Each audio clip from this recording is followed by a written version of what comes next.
کہ وہ سحری میں بہت زیادہ کھا لیتے ہیں اس خوف سے کہ انہیں بھوک نہ لگے۔ بھئی سحری ہم کرتے اس لیے ہیں کہ ہمیں برکت حاصل ہو سکے اور ہمارا تھوڑا وقت ہمیں انرجی مل سکے، لیکن روزے کا جو اصل حسن ہے وہ یہی ہے کہ افطار سے پہلے پہلے آپ کو کچھ وقت کے لیے بھوک لگنی چاہیے۔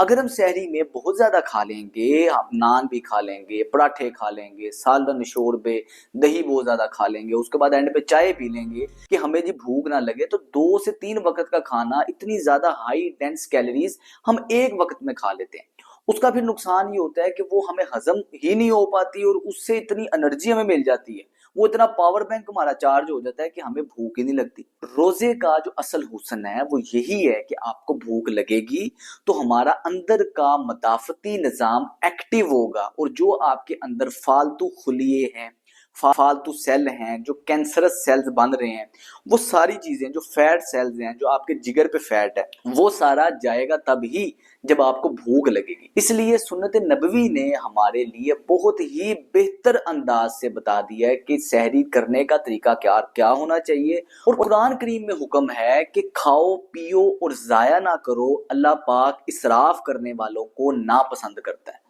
ہمیں کھانا تو ہے لیکن بہت زیادہ نہیں کھانا۔ تو میں اپنے مریضوں کو، ویورز کو یہ ایڈوائز کرتا ہوں کہ آپ جو عام دنوں میں عام سا سادہ سا کھانا کھاتے ہیں ایک وقت میں، اپنی سحری کو بھی اتنا سادہ ایک وقت میں کر دیں تاکہ آپ کے معدے پہ اور جسم پہ بوجھ نہ ہو۔ اور اپنی سحری کو آپ نے سادہ رکھنا ہے۔ سادہ رکھنے سے مراد ہے کہ ہم بہت زیادہ ملٹیپل چیزیں ایڈ کر لیتے ہیں، مطلب لسی بھی شامل ہے، دہی بھی شامل ہے، شوربہ شامل ہے، پروٹھے شامل ہیں، ہر قسم کی ہم نے لغویات بیچ میں ایڈ کی ہوتی ہیں۔ تو یہ بہت زیادہ ملٹیپل چیزیں، کوئی چیزیں ایسی ہوتی ہیں کہ جو جلدی ہضم ہو جاتی ہیں، کوئی چیزیں ایسی ہوتی ہیں کہ سلو ہضم ہوتی ہیں۔ جب ہم اس کو مکس کر دیتے ہیں تو ہمارا نظام انہضام کنفیوز ہو جاتا ہے۔ کوشش کریں تھوڑا کھائیں، کم کھائیں، اور کوشش یہ رکھیں کہ آپ کو بھوک لگے۔ افطار سے پہلے پہلے آپ کو بھوک لگنی چاہیے تاکہ آپ کا جسم قوت مدافعت بہتر ہو سکے اور آپ کی صحت بہتر رہ سکے۔ سحری کے بعد آپ نے کوشش یہ کرنی ہے کہ فجر کی نماز سے اشراق تک آپ نے تھوڑی سی واک لازمی کر لینی ہے، یعنی کہ فجر کی نماز کے 15-20 منٹ بھی میں اپنے مریضوں کو ایڈوائز کرتا ہوں کہ اگر آپ 15-20 منٹ فجر کی نماز پڑھنے کے بعد ہلکی سی واک کر لیں گے، اس کا فائدہ یہ ہوگا کہ جو ہم نے بہت زیادہ کھا لیا ہوتا ہے وہ تھوڑا سا ڈائجسٹ ہو جائے گا۔ کھانا کھانے کے فوراً بعد آپ سونے کے لیے نہیں جائیں گے اور سوتے ہوئے پھر آپ کے نظام انہضام کے اوپر بوجھ نہیں رہے۔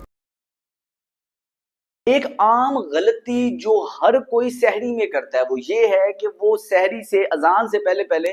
بہت زیادہ پانی پی لیتے ہیں، اور یہ ذہن میں سوچ کے کہ بہت زیادہ ہم نے پانی پی لیا اب ہمیں سارا دن پیاس نہیں لگے گی۔ دیکھیں ہوتا یہ ہے کہ دنیا کے اندر صرف اونٹ ایسا اللہ پاک نے جانور بنایا جو اپنے جسم میں پانی سٹور کر لیتا ہے۔ چونکہ ہم اونٹ نہیں ہیں تو ہم پانی سٹور نہیں کر سکتے، اور بار بار آپ کو اس سے پیشاب ہی آئے گا اور آپ کی ڈی ہائیڈریشن اس سے نہیں رک رہی، اور ساتھ ہی ساتھ آپ نے سحر سے پہلے اتنا زیادہ پانی پی لیا تو آپ کی ڈائجیشن بھی خراب رہے گی۔ اس لیے کوشش کریں کہ پانی اتنا پئیں جتنا نارمل پیتے ہیں، اور آپ نے پانی کا جو ٹائم ہے، پانی اپنے جسم کی ڈی ہائیڈریشن کو بہتر رکھنے کا جو سب سے آئیڈیل ٹائم ہے وہ یہ ہے کہ آپ نے مغرب سے، یعنی کہ آپ نے افطار سے لے کے سحر کے درمیان میں آپ نے گھنٹے میں 1 گلاس یا آدھا گلاس کر کے آپ پانی پیتے رہے، تو اس کے اندر آپ کی ہائیڈریشن پوری ہونی ہے۔ یہ سحر کے فوراً بعد اگر پیئیں گے تو آپ کی بدہضمی ہوگی اور آپ کا جو آپ نے کھایا پیا وہ بھی صحیح طرح سے ہضم نہیں ہو پائے گا۔ کیا آپ لوگ جانتے ہیں کہ جو لمبا سجدہ ہے، سجدہ آپ کو روحانی فائدوں کے ساتھ ساتھ بہت ہی بہترین جسمانی فوائد بھی مہیا کرتا ہے۔ اگر آپ دیکھیں اس پوزیشن میں، جب آپ سجدے کی پوزیشن میں ہوتے ہیں اور لمبا سجدہ کرتے ہیں تو ایک تو آپ کا سٹریس لیول کم سے کم رہتا ہے، آپ کا ڈپریشن انزائٹی کم سے کم ہوتا ہے، ساتھ ہی ساتھ سجدے کی پوزیشن میں بلڈ فلو سارا سر کی طرف رہتا ہے، جس کی وجہ سے سر کو، برین کو آکسیجن سپلائی بہتر ملتی ہے، تو آپ کا کوگنیشن بہتر ہوتا ہے، ڈیسیجن میکنگ بہتر ہوتی ہے، ساتھ ہی ساتھ آپ کے آنکھوں کی صحت کے لیے بہت بہترین رہتا ہے سجدہ۔ تو اس لیے کوشش کریں کہ نماز میں لمبا سجدہ لازمی کریں، اور وہ لوگ جو سجدہ نہیں کر سکتے کسی بھی مجبوری کی وجہ سے، گھٹنے کی مجبوری کی وجہ سے، کمر کی درد کی وجہ سے، سجدہ کرنا تو چاہتے ہیں، دل تو کرتا ہے سجدہ کریں لیکن نہیں کر پاتے، ان کے لیے میں نیکسٹ ایپیسوڈ کے اندر آپ کو بتاؤں گا کہ آپ نے کیا ایسا کرنا ہے کہ آپ کے گھٹنوں کی موومنٹ، کمر کی موومنٹ بہتر ہو اور آپ ساری رکھتے ہیں سجدے کے ساتھ پڑھ سکیں۔